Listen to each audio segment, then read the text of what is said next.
جو گدی ہے اسے سنبھالتا. اب یہاں پر پھر دوبارہ کلیش جو ہے وہ شروع ہوا.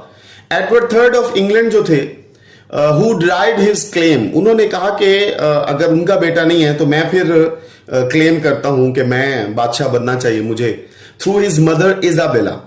یہ بیسیکلی سسٹر بہن تھی چارلز فور کی, تو ان کی بہن کا بیٹا جو ہے نا اس نے کہا کہ میں اس کا بادشاہ بنتا ہوں. اس کے بعد پھر آتا ہے جی فلپ. یہ بیسیکلی کاؤنٹ آف ویلوس تھے, یہ son of Philip fourth's brother Charles. اب ذرا نوٹ کیجئے گا کہ فلپ فور جو تھے ان کے بھائی چارلز کا یہ بیٹا تھا. اب اس نے کہا کہ میرا حق بنتا ہے کہ میں بادشاہ بنوں, تو ان کے درمیان جو ہے ایک جھڑپ شروع ہو گئی. اب پھر بھی مسئلہ تقریباً سالو ہو گیا, لیکن رابرٹ تھری جو تھے آرٹس کے, یہ گرینڈ سن تھے فلپ فور کے کزن کے, تو انہوں نے کیا کیا, انہوں نے لڑائی دوبارہ شروع کر دی فلپ کے ساتھ. یعنی فلپ کو یہ اختیار دے دیا گیا تھا, تو پھر انہوں نے لڑائی شروع کر دی. اس سے پھر یہ ہوا کہ ایک سلسلہ شروع ہو گیا کنفلکٹس کا, جھگڑوں کا, اور نتیجہ کیا نکلا جی, یہ پھر 100 years وار چلتی رہی اسی کے اوپر ہی, اور نتیجہ یہ نکلا کہ کچھ بھی حاصل نہ ہوا, اور یہ مطلب اس میں جان و مال کا نقصان ہوا, اور مطلب حاصل وصول اس میں کچھ نہیں تھا. بہت زیادہ فائنینشلی پرابلمز بھی ہو گئی. نیکسٹ ہسٹوریکل بیک گراؤنڈ میں بہت ہی میجر ایونٹ ہے بلیک ڈیتھ. یہ 1348 سے 1349 تک کا بیسکلی, چونکہ چوسر کے دور میں یہ ایک سپیل تھا برطانیہ میں. ویسے یہ یورپ میں بہت پہلے شروع ہو گئی تھی, لیکن برٹن میں یہ 1348 سے 1349 میں رہی. اسے ببونک پلیگ بھی بولتے ہیں, مطلب ببون بولتے ہیں جو جسم کے اوپر مختلف گمڑے نما بن جاتے ہیں پورے جسم کے اوپر, تو اسے ببونک پلیگ بھی کہا جاتا ہے. اس کی وجہ کیا ہے جی, بخار ہوتا ہے, شدید بخار ہوتا ہے, اور اس کی سب سے بڑی وجہ یہ ذرا نوٹ کر لیجئے گا, امتحانی نقطہ نظر سے بہت اہم ہے. یہ ایک وائرس ہے, بیکٹیریم یرسینیا پیسٹس. یہ بیسیکلی ریٹس میں ہوتا ہے, چوہوں میں ایک وائرس ہوتا ہے, اور اس کی وجہ کیا ہے, اورینٹل ریٹ فلیز, یعنی کہ چوہوں کے جو پیراسائٹس ہیں وہ اس وائرس کو لیتے ہیں, اور ان دونوں کے لیے یہ بے ضرر ہے. لیکن ان دنوں میں یورپ کے اندر ریٹس جو ہیں انہیں ہاتھ میں پکڑا جاتا تھا, ان کو مطلب ٹچ کیا جاتا تھا, تو وہ فلیز جو تھے وہ جو چھونے والا ہوتا تھا اسے کاٹ لیتے تھے, اور وہ وائرس جو ہے وہ پھر انسان میں منتقل ہوتا, جس کی وہ وائرس میں نے آپ کو نام بتایا بیکٹیریم یرسینیا پیسٹس. تو یہ پھر ببونک ڈیتھ یعنی بلیک ڈیتھ کا باعث بنتا تھا.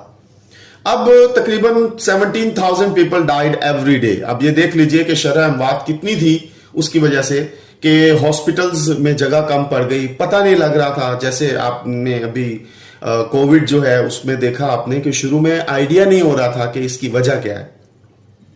تو 17,000 پیپل ڈائیڈ ایوری ڈے. اس دن جب آبادی جو تھی وہ اتنی زیادہ نہیں تھی, پھر بھی تقریباً 17,000 لوگ جو تھے روزانہ مر رہے تھے. اب اس بلیک ڈیتھ جو ہے یہ بعد میں بھی آئی, مطلب یہ ایک سیریز میں آتی رہی. پھر 1361 to 62 میں آئی ہے دوسری دفعہ, اور یہ جو تھی یہ اس میں 20% جو ہے پاپولیشن جو ہے وہ ڈائیڈ ہو گئی, مطلب اس کے اموات ہو گئی تھی 20%. پھر تھرڈ انٹری ہوئی 1369 میں, اس کو پیسٹیلنس کا نام بھی دیا جاتا ہے. یہ اس دفعہ جب جو تھی یہ بچوں کے لیے بہت ہی خطرناک تھی, فیٹل ٹو چلڈرن. پھر 1374 to 1378 میں بھی آئی, اور یہ اس سال کی سب سے بدترین پلیگ تھی, جس میں 1/3 آف انگلش پاپولیشن ڈائیڈ. اب اس کے بارے میں آپ کو اس لیے بھی بتا رہا ہوں کہ پیپر کے نقطہ نظر سے تو یہ اہم ہے, لیکن سب سے اہم بات یہ ہے کہ چونکہ ہم ایج آف چوسر پڑھ رہے ہیں, تو چوسر کے